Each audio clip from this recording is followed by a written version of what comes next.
सुप्रभातम छात्रों, आज हम सूरदास जी के पद का 5वां दोहा लेकर प्रस्तुत हुए हैं। देखिए, गोपियाँ उद्धव से क्या कहती हैं कि जब उद्धव ने कहा कि जो है आप निर्गुण ईश्वर की उपासना करें तो जो है श्री कृष्ण भगवान आपको अवश्य ही दर्शन देंगे, क्योंकि निर्गुण ईश्वर जो है उसी में सब विद्यमान है। तो गोपियाँ उद्धव से क्या जवाब देती हैं? गोपियाँ उद्धव को क्या जवाब देती हैं? कहती हैं कि निर्गुण कौन देश को वासी, अर्थात वो निर्गुण, अर्थात वो निर्गुण जो ईश्वर है वो कौन माने कौन देश का को वासी, यानी किस देश का रहने वाला है या किस देश का निवासी है। वासी माने निवासी, किस देश का रहने वाला है। मधुकर कहि समुझाए सौह दे, बूझत साँच न हासी। कहती हैं हे मधुकर, यानी हे मधुकर का मतलब उद्धव, हे उद्धव कहि समुझाए सौह दे, यानी हमको समझा दीजिए।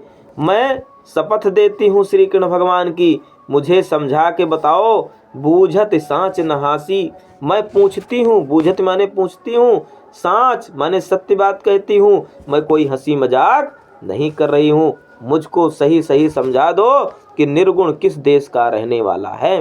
वो निर्गुण ईश्वर जो है वो किस देश में निवासी है या किस देश का रहने वाला है। को है जनक कौन है जननी, कौन नारी को दासी। कहते हैं को है माने कौन है, जनक माने पिता उस निर्गुण ईश्वर का या उस निराकार ईश्वर का कौन पिता है। कौन है जननी, यानी जननी माने माता, यानी कौन माता है। कौन नारी, और कौन उसकी स्त्री है। और को है दासी, और उसकी सेवा करने वाला कौन है। कैसो बरन बेश है कैसो, किहि रस में अभिलाषी। कैसो यानी कैसा रंग रूप है, वर्ण माने रंग रूप, यानी कैसा उसका वर्ण है यानी रंग रूप है।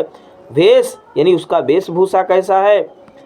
किह रस में अभिलाषी, यानी कौन से रस में वो अभिलाषी है, यानी उस श्रृंगार रस में अभिलाषी है या वीर रस का अभिलाषी है, यानी किस रस का वो अभिलाषी माने इच्छा रखता है। पाओगे पुन कियो आपनो, जोर करोगे गांसी। गोपियाँ उद्धव से कहती हैं कि अगर मुझसे हंसी मजाक करोगे या मुझे भटकाओगे तो पाओगे पुन कियो आपनो, अपनी करनी का फल भुगतोगे। आपनो माने अपने, और पाओगे माने पाओगे, पुण्य माने फिर, कियो माने किए का, यानी अपने किए का फल भुगतोगे। जोर करोगे गांसी, अगर मुझसे कपट करोगे, गांसी माने कपट, अगर मुझसे कपट करोगे तो अपनी करनी का फल भुगतोगे। इसलिए मुझसे, मैं सच्चा प्रेम भगवान श्री कृष्ण से करती हूँ, मुझसे हंसी मजाक मत करो। सुनत मौन होए रहो बावरो, सूर सबे मति नासी। आगे सूरदास जी कहते हैं कि सुनत मौन होए रहो बावरो, यानी सुनते ही यह बात सुन करके मौन हो रहे हो। मौन माने चुप हो गए, कौन, जो है उद्धव जी। उद्धव जी यह सुन करके चुप हो गए, गोपियों की बात को सुन करके बावरों माने ठगे से खड़े रह गए, जैसे कोई पागल खड़ा रह जाए ठगा सा, उसी प्रकार से सूरदास जी ठगे से, सूरदास जी कहते हैं कि उद्धव जो है ठगे से खड़े रह गए गोपियों के वचन सुन करके।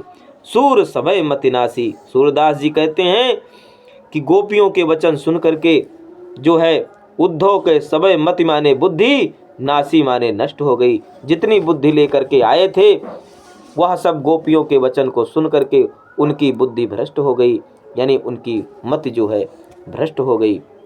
अगर वीडियो पसंद आए तो लाइक सब्सक्राइब करना ना भूलें। धन्यवाद।